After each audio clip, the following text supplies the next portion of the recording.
Tup Tup Palace, it's something what we're trying to be totally unique and totally different for Newcastle really, and probably even the north of England, even UK really.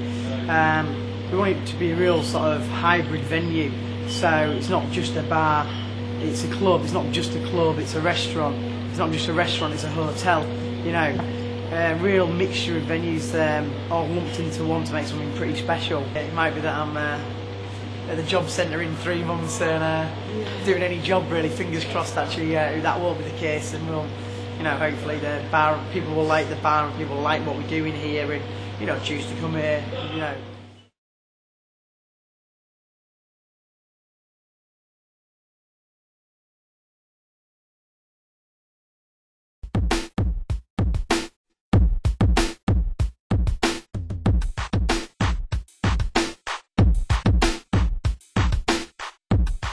Hiya, can I call you back?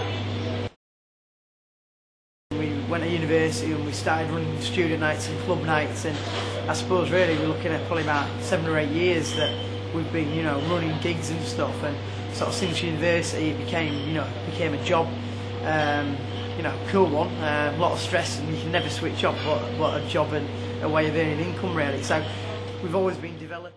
And most of the time we used to always hire other people's bars or other people's nightclubs and put a promotion or put an event on, and basically, you know, we'd take the door money and the bar would take all the bar sales. So pretty much we've been filling other people's venues for a number of years. So it was only natural to try and get in a position whereby we could open our own venue, and all the hard work we do getting someone to come here, obviously we get the full benefit of really. The hard work is getting someone in a place, you know, the easy bits to some extent is selling them the drinks really. The actual concept, and it's probably been about 12 to 14 months, you know, since we started with this site really. Obviously everything takes a long time, and certainly if you're fairly young like we are really, you know, getting on the ladder is really, really difficult. And like you say, because as soon as you know, one of them got barred, all it was left in one fell swoop, and then like there Saturday night, just went from taking the, you know, 18, 20 grand to doing fucking 4 grand, you know, and that wasn't just that, there's other reasons, but a big fucking chunk, so, you know. Take a whole harem of birds out. Girls Aloud. Birds out. Then it's just a matter of time, isn't it, before the rest follow.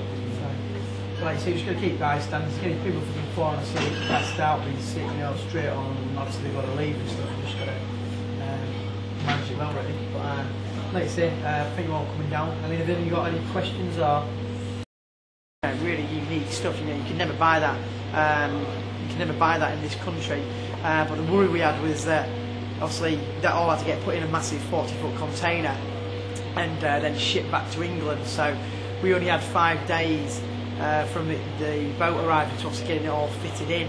So if there had been any really bad weather, you know, potentially could have not had any of the furniture, and that would have just been a complete nightmare and disaster. So, I'm a lot more calm now that it's all arrived, really. Yeah. And then we could put. We're starting to get there, you know. Just walking down the beach, there's me, Andy, and my friend Scott, and just walking down and having a good time. And then next to me, this crazy old guy who's really, really skinny, sort of Thai guy, looked about 90 years old. He had like seashells in his hair, all plaited, a little bit hippie looking. And as we were walking down the beach, he just kept circling us. And he was circling us on a bike. And not only a bike, she had wooden wheels. It's like a wooden, fully built out of wood. So how he was actually managing to ride it on the beach, I've got no idea. But he kept driving round us, so we were walking along, and he just kept going tup, tup, tup, and kept staring at us as we were walking tup, tup, tup, tup, tup. Just getting round and round for about 5 minutes.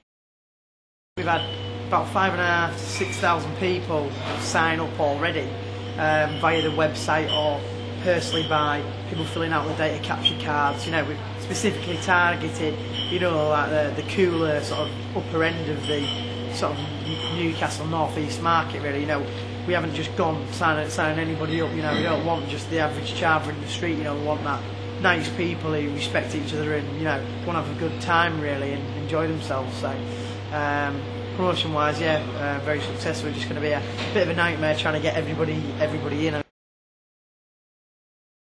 Yeah, it's mega stressful actually. I feel like I've aged about 10 years really. Again, as you can see, it's starting to take shape and got me a bit of a feel of, already a feel of a cool bar and pub, so let's go for it. So Tup Tup Palace was born in.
We aren't that bothered about the money really, we were more bothered about being proud of what we've done really, and the biggest sort of reward I ever have is when someone leaves and shakes your hand and says, "Oh nice, that's class, like wicked."